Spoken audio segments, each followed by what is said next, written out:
السلام علیکم فرینڈس، میں یاسر جمیل الخیر گوڈ فارمنگ سے۔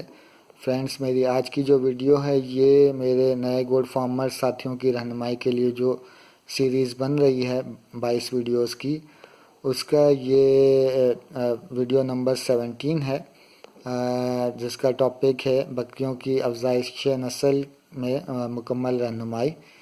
تو یہ اس کا پارٹ 3 ہے، یہ ویڈیو نمبر 17 کا پارٹ 3 ہے۔ جی فرینڈس، اگر آپ کے پاس ایک یا دو بکریاں ہیں تو پھر تو آپ کو اپنے فارم میں بکرا رکھنے کی ضرورت نہیں ہے، اور اگر آپ کے پاس بکریاں زیادہ تعداد میں ہیں تو پھر آپ اپنے فارم پہ ایک اچھی نسل کا بریڈر بکرا جو صحت مند ہو وہ ضرور رکھیں۔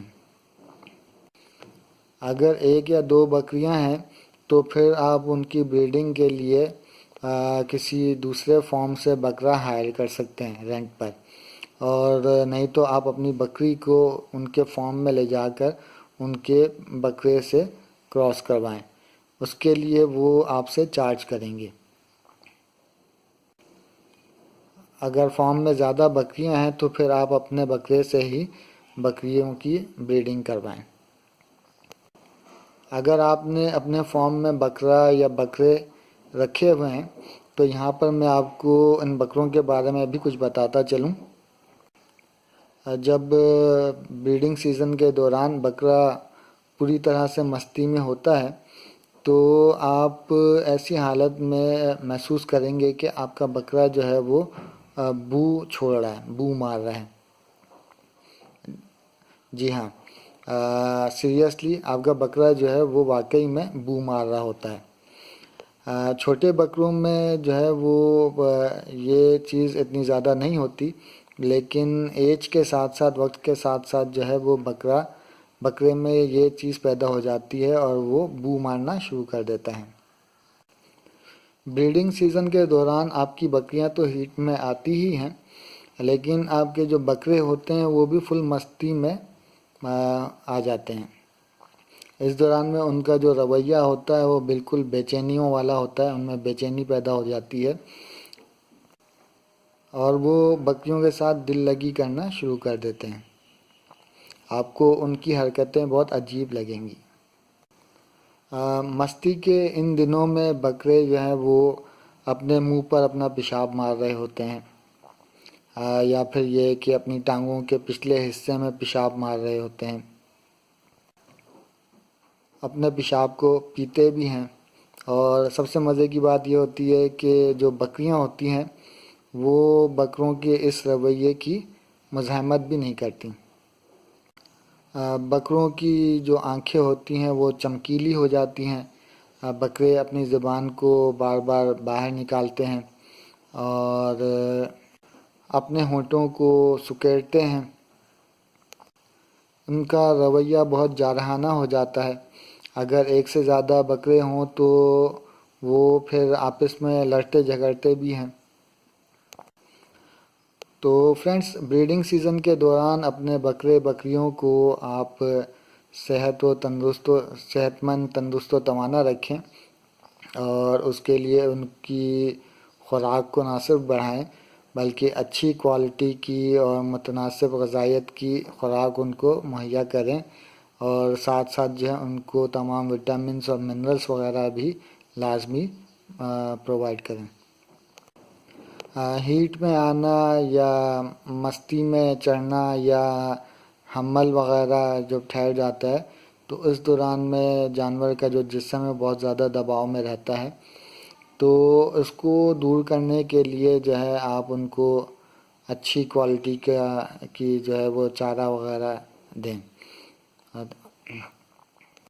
آپ کا بکرا اور بکری دونوں کو دن میں کم از کم ایک پاؤ جو اناج ہے وہ لازمی چاہیے ہوتا ہے۔ اس کے علاوہ ان کو سبز چارہ بھی اچھی کوالٹی کا دیں۔ اگر چارہ جو ہے اس کی مقدار کم ہے تو اس کو پورا کرنے کے لیے بھوسا بھی دیا جا سکتا ہے۔ اگر چارہ جو ہے وہ تازہ اور بہت زیادہ غذائیت والا ہے تو پھر صرف چارہ ہی کھلائیں اور بھوسا ان کو نہ دیں۔ اگر آپ کے بکرا بکری جو ہیں وہ صرف خشک چارہ پر پل رہے ہیں تو پھر ایسی صورت میں ان کو خشک چارہ یا بھوسا وغیرہ جو ہے وہ بہترین کوالٹی کا ہی دیں۔ آپ چاہیں تو اس خشک چارے میں سورج مکھی کے جو بیج آتے ہیں ان کو بھی اس میں مکس کر کے دیں۔ غذا کے علاوہ اس بات کو بھی یقینی بنائیں کہ ان میں جانوروں میں کسی قسم کے منرلز یا وٹامنز کی کمی واقع نہ ہو۔ فرینڈس، اس سلسلے میں میری کچھ ویڈیوز اسی سیریز کی اپلوڈ کی ہوئی ہیں۔ ویڈیو نمبر جو ہے وہ 8 ہے، ویڈیو نمبر 12 ہے اور ویڈیو نمبر 13 ہے، تو برائے مہربانی ان کو بھی ضرور ملاحظہ کریں۔ فرینڈس، بریڈنگ کے مقصد کے لیے بکرے کا بہت اہم پارٹ ہوتا ہے۔ آپ کے فارم میں اچھی نسل کی پیداوار کے لیے ضروری ہے کہ آپ کا بریڈر بکرا جو ہے وہ ایک اچھی نسل کا صحت مند بکرا ہو۔ بکری کی بریڈنگ کرانے کے لیے کوئی خاص اصول نہیں ہوتے ہیں۔ ایک بکری کو اس کے دادا بکرے کے ساتھ بریڈ کروایا جا سکتا ہے، لیکن جو سگے بہن بھائی ہوتے ہیں بکرا بکری، ان کو آپس میں بریڈ کرانے سے گریز کرنا چاہیے۔ اس کے علاوہ بکری کو اپنے باپ کے ساتھ بریڈ کروا سکتے ہیں، لیکن یہ آئیڈیل نہیں ہے۔ مطلب یہ ہے کہ اگر کوئی اور آپشن ہے تو بکری کو اپنے باپ کے ساتھ بریڈ نہ کروایا جائے۔ اس مقصد کے لیے آپ اپنے فارم پہ 2 بکرے رکھیں اور اس طرح سے جو ہے وہ دونوں بکروں کا استعمال کریں، وائس ورثہ۔ مطلب یہ کہ ایک نسل کے لیے ایک بکرے کا استعمال ہو رہا ہے تو دوسری نسل کے لیے جو ہے جنریشن کے لیے دوسرے بکرے کا استعمال کریں۔ اگر آپ یہ احتیاط نہیں کریں گے تو جو ہے وہ ماں باپ کی جو اچھی خصوصیات یا بری خصوصیات ہیں وہ نئے پیدا ہونے والے بچے میں منتقل ہوتی ہیں وراثتی طور پر، تو لہٰذا یہ احتیاط کرنا ضروری ہے۔ تو فرینڈس، یہ میری جو ویڈیو نمبر 17 تھی جس کا ٹاپک تھا بکریوں کی افزائش نسل کے سلسلے میں مکمل رہنمائی، تو اس کے تینوں پارٹ الحمدللہ مکمل ہو گئے۔ امید ہے کہ آپ کو یہ تینوں پارٹس جو ہیں وہ انٹرسٹنگ لگے ہوں گے اور انفارمیٹیو لگے ہوں گے۔ تو انشاءاللہ تعالی اگلی ویڈیو میں اگلے ٹاپک کے ساتھ پھر حاضر ہوں گا۔ اللہ حافظ۔